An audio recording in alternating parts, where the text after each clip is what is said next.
untuk bab rezeki tidak perlu Tuhan. Rezeki tidak perlu Tuhan. Tak perlu Tuhan. Artinya untuk rezeki dalam dunia gitu, tak perlu Tuhan. Soalnya Tuhan tidak memilih memberi rezeki, tidak memilih orang yang menyembah Tuhan. Ternyata itu rezeki. Nabi pangeran Pasti dapat, karena rezeki itu bukan pengabdian pada Tuhan. Kalau tentang pengabdian pada Tuhan itu kan tentang. Kalau kita bicara tentang guru, kita bicara tentang agama, lebih ke agama.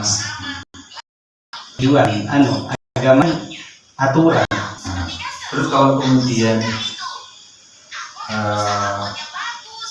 orang yang tidak beragama, apa juga dia dikatakan tidak punya Tuhan, Tidak beragama, tidak punya Tuhan, kan gitu. tidak bertuhan, tidak beragama dan tidak Tuhan.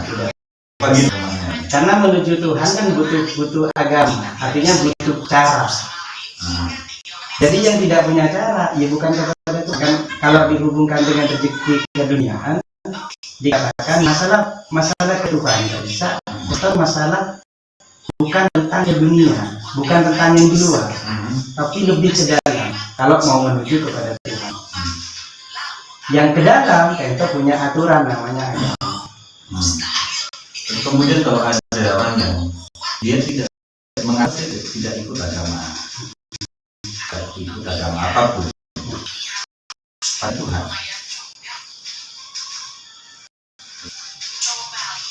apa itu? Ya gagal lah, Tuhannya gagal, apa gitu? Dalam filsafat Tuhan ada Tuhan pikiran, dalam dunia filsafat ada Tuhan dalam hal hati. Jadi orang-orang yang mengatakan saya tidak beragama, saya bertuhan, maka dia menuhankan pemikirannya dulu. Karena Tuhan itu adalah orang yang percaya dan dia sembah. Artinya sembah gak bisa. Dia menolong pada itu dan sehingga yang menolong Tuhan.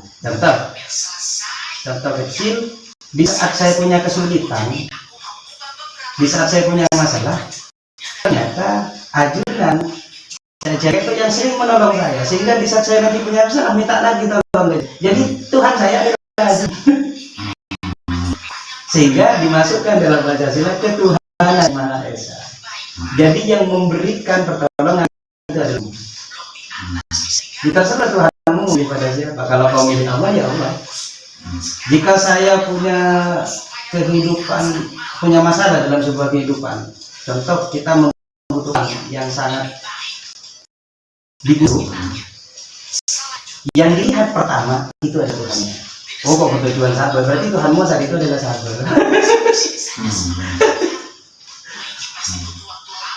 Itu bahkan kalau pemikiran seperti itu, orang yang beragama pun juga belum tentu Tuhannya sesuai dengan apa yang diatur dalam agama itu. Kan agama yang benar adalah Tuhannya ahad, satu. Semua agama menyatakan Tuhannya hanya satu. Tidak ada Tuhan dua. Di Kristen saja Tuhannya sebenarnya satu. Kalau dalam Islam Allah, tapi ada Rasul-Rasulnya. Dalam Kristen juga ada Tuhan satu, namanya Roh Kudus. Bapak, ada ibu, ada anak, ini adalah utusan-utusannya. Sehingga ada Isa Al-Masih sebagai utusan. Tuhannya tetap satu. Di Islam namanya Allah. Nah, ya itu di orang Islam ya, di orang Islam ya, terutama di masyarakat kita itu, seperti kalau diceritakan tadi, kalau saya punya kebutuhan kemudian saya berserah diri atau saya mengandalkan sesuatu yang ada pada diri saya atau yang ada pada di sekitar saya. Dicontohkan tadi, kalau di sabun, kemudian ya sabunnya yang diandalkan. Saya punya pekerjaan, ya pekerjaannya diandalkan. Apakah ketika orang berpikiran seperti itu termasuk kepada orang yang menuhankan pekerjaan atau menuhankan apa yang dia miliki, bukan menuhankan yang tadi yang ahad Tuhannya yang ahad itu. Kan kenapa agama dibutuhkan untuk menunjukkan? Karena banyak yang menuju Tuhan itu salah cara, salah jalan, sehingga tidak sampai-sampai pada Tuhannya. Ada orang yang menggantungkan hidupnya pada pekerjaan, sehingga dalam dirinya betul-betul fanatik, tanpa bekerja saya tidak hidup. Saya tidak punya uang, maka Tuhan mau saat itu pekerjaan, sehingga Allah mengatakan dalam Islam, ya cari Tuhan lain selain aku. Tapi bagaimana Tuhan itu, kata Nabi Ibrahim, Tuhan itu tidak seperti matahari yang ada cuma siang. Tuhan itu juga tidak seperti bulan yang ada cuma saat malam. Tapi Tuhan itu yang mengadakan matahari dan bulan, artinya abadi. Sehingga banyak orang stres di saat pekerjaannya putus. Berarti Tuhannya saat itu putus. Karena Tuhan sebenarnya manusia tidak punya kekuatan. Jika kau betul-betul menemukan Tuhanmu, Tuhanmu itu yang akan menanggung kehidupanmu. Sampai kapan? Seabadi-abadinya. Kalau bab masalah pekerjaan, tidak akan abadi. Kalau kemudian agama ini menjadi penunjuk bahwa dia penunjuk bagi orang yang mencari Tuhan. Bisa dipastikan orang yang beragama itu bertemu Tuhannya atau menemukan Tuhannya. Kalau beragama, tujuannya menemukan Tuhan. Kalau betul-betul beragama. Cuma kalau agama hanya dibuat bahasanya kedok, maka sampai kapanpun tidak. Karena bahasa itu betul-betul menjalankan agama dalam beragama itu artinya agama betul-betul dijalankan aturannya dengan benar. Arti benar itu kan menuju Tuhan, bukan kemauannya, tapi betul-betul mengikuti jalan menuju Tuhan, namanya beragama. Kalau Kristen ya mengikuti betul, karena bahasanya cuma Kristen itu artinya kan Kristus yang suci. Kalau betul-betul menuju pada yang suci, maka bertemu. Di Islam juga seperti itu. Kalau betul-betul menuju pada beragama Islam, secara pemahaman Islam itu adalah salama, secara pemahaman Islam itu seperti ini. Kalau betul-betul menjalankan itu, maka akan bertemu dengan Tuhannya yang namanya Allah. Berarti kan belum tentu orang yang beragama itu bertemu dengan Tuhannya. Kalau orang yang agama belum tentu bertemu dengan Tuhannya. Tapi kalau yang beragama artinya betul-betul menjalankan. Beragama itu kan kelakuan. Beragama. Orang yang beragama artinya betul-betul menjalankan aturan agamanya, maka bertemu. Soalnya tidak mungkin seseorang menjadi anggota DPR tanpa menaiki kendaraan. Namanya partai bahasanya. Sulit untuk menemukan seperti itu. Ya. Tapi pada kenyataannya banyak, ya bukan hanya banyak, tapi semua orang di sekitar kita ini mengatakan bahwa dirinya beragama dan tidak mau dikatakan dia tidak punya agama. Ya kalau dia ditanyakan siapa Tuhannya, dia bisa menyebutkan Tuhannya. Apa itu bentuk manifestasi dari bahwa dia sebagai orang yang beragama?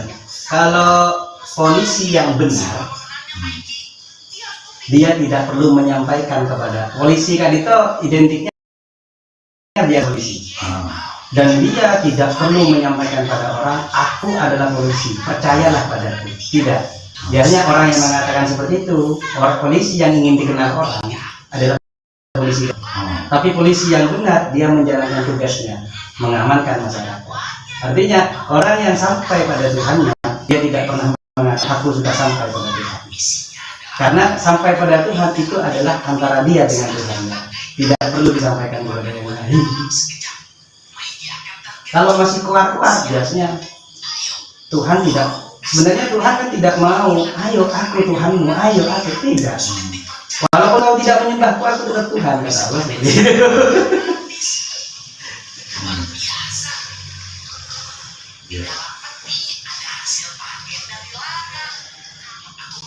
Berarti semua orang itu harusnya butuh kepada agama.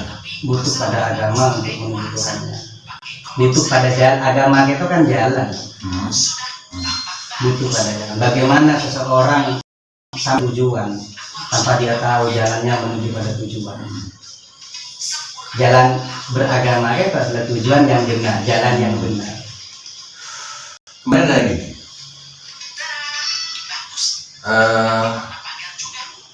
tentang manusia dan agama. Orang yang mengatakan bahwa dirinya adalah orang baik, atau mengaku atau mempersepsi bahwa dirinya adalah orang baik, ya pada waktu itu orang itu sudah tidak butuh agama. Saya pernah buat statement itu, orang yang sudah mengaku bahwa dirinya baik, dia tidak butuh, karena sudah baik. Dan bagi saya itu agama ini adalah jalan atau arahan atau petunjuk untuk menjadi manusia yang baik, manusia yang baik. Saya punya kesimpulan seperti itu. Sehingga kemudian kalau orang ini sudah mengaku bahwa dirinya itu baik, ya pada waktu itu orang itu tidak butuh agama sudah. Karena sudah sampai tujuannya. Apa kayak gitu? Ada pengakuan ya, sehingga dalam Islam itu mengatakan orang yang merasa sampai sebenarnya dia jauh. Karena orang yang baik dia tidak mengaku baik. Orang yang sampai pada Tuhan adalah orang yang baik. Tapi orang yang masih mengaku baik, itu belum sampai. Karena masih ada pengakuan dalam dirinya. Jadi baik itu tidak perlu diakui. Sama halnya dengan orang sabar. Orang sabar itu dia tidak akan menyuruh orang lain untuk bersabar. Karena di saat saya menyuruh engkau untuk bersabar, sebenarnya saya sedang tidak sabar menghadapi engkau. Sehingga bersabarlah engkau biar saya tenang. Sebenarnya orang baik itu di saatnya orang lain tidak sabar rasanya, dia akan sabar dengan sendiri. Itu orang sabar. Tapi orang yang kurang sabar, dia akan menyuruh orang yang sedang dia tidak sabar. Bersabarlah kamu. Kenapa aku menyuruh kau bersabar? Karena aku sedang tidak sabar dengan kau seperti itu. Sebenarnya kan bahasa baik bukan pengakuan lagi. Betul kata-kata bahwa tidak ada manusia sampai pada Tuhan. Tidak ada manusia yang bisa melihat Tuhan. Karena di saat engkau melihat Tuhan, engkau bukan manusia lagi. Iya, secara dilihat manusia, engkau manusia. Karena bahasanya kan ayyuhal wali lal wali.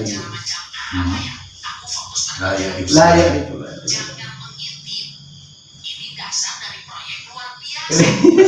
Masih percaya dengan kata-kata layak itu wali ilal wali. Kalau salah tafsir, bahasanya salah tafsir nggak dibalik. Hanya wali yang melihat wali. Artinya sekali itu sebenarnya Kanisa tidak tertuju pada luar. Sebenarnya Kanisa tertuju pada di dalam. Bukan antara ada dua manusia, aku wali, engkau wali. Itu bukan. Itu salah petafsiran. Kita sekali anggap di luar ini adalah pendidikan. Kita tahu kalau dia itu gila. Arah gila karena beda. Rata-rata kalau kita tahu semua orang gila sama. Arah gila. Dari anak kita, dari kita.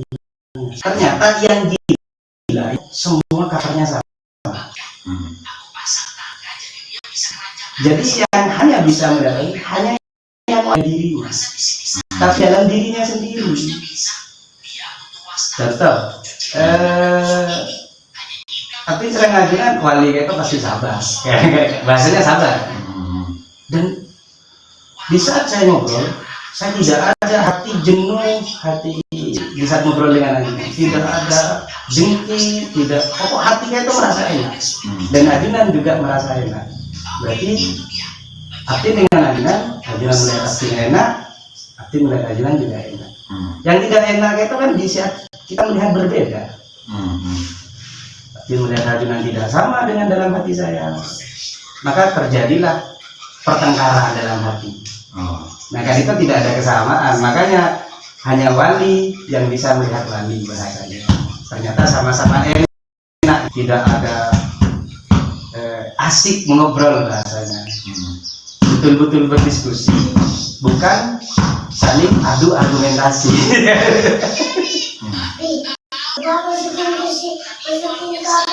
Iya. Iya, gini, berarti kan gini, masih ada identifikasi satu sama lain. Masih ada identifikasi. Masih ada identifikasi satu sama lain. Ketika kita mempersepsi saya ini wali, berarti ada orang yang bukan wali. Bukan wali. Ketika saya mempersepsi saya ini wali, berarti ada selain saya ini yang bukan wali. Yang bukan wali. Berarti ketika menurut panjenengan tadi persepsi seperti itu, maka ya apa ya, kewalian itu tidak ada, kan persepsi, karena masih ada persepsi. Bagaimana untuk bisa kemudian saya bisa mendeteksi bahwa saya ini wali, kemudian saya ini tahu siapa wali atau siapa yang bukan wali? Engkau merasa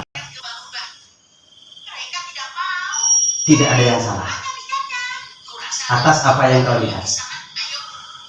Ya, ketika saya melihat tidak ada yang salah terhadap apapun yang saya lihat. Apakah apapun yang saya lihat itu atau orang tidak ada yang salah pada orang yang saya lihat? Apakah orang yang saya lihat itu juga wali? Bukan.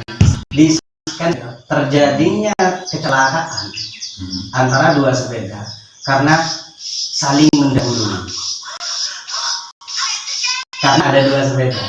Seandainya dua-duanya itu adalah aku, apakah akan terjadi sebuah kecelakaan? Seandainya dua-duanya itu adalah aku, pasti aku akan mengatur aku dulu atau engkau dulu. Tapi karena ada dua-duanya saling mendahului, maka terjadi sebuah kecelakaan. Arti saat kita melihat yang lain itu adalah sama dengan aku, aku tidak mungkin aku menyalahkan diriku, aku benci pada diriku sendiri. Sebenarnya tidak mungkin sebenarnya. Ini kan cuma akan logika manusia karena sedang dapur. Tapi bisa tidak ada kebencian pada yang bisa aku mencubit engkau, aku juga sakit ternyata. Maka aku tidak akan pernah mencubit engkau. Sehingga terjadi yang namanya damai. Kan kita kalau mau mendeteksi bahwa ternyata sehingga dicontohkan dalam Islam, seseorang yang mempunyai istri yang keras maka mudah menjadi wali. Artinya kenapa? Dia tanpa diminta sudah dilatih untuk sabar. Tapi di saat engkau itu menjadikan itu menjadi damai. Karena sebenarnya kan wali kita itu kan memberi damai yang sebenarnya. Itu wali. Memberi damai.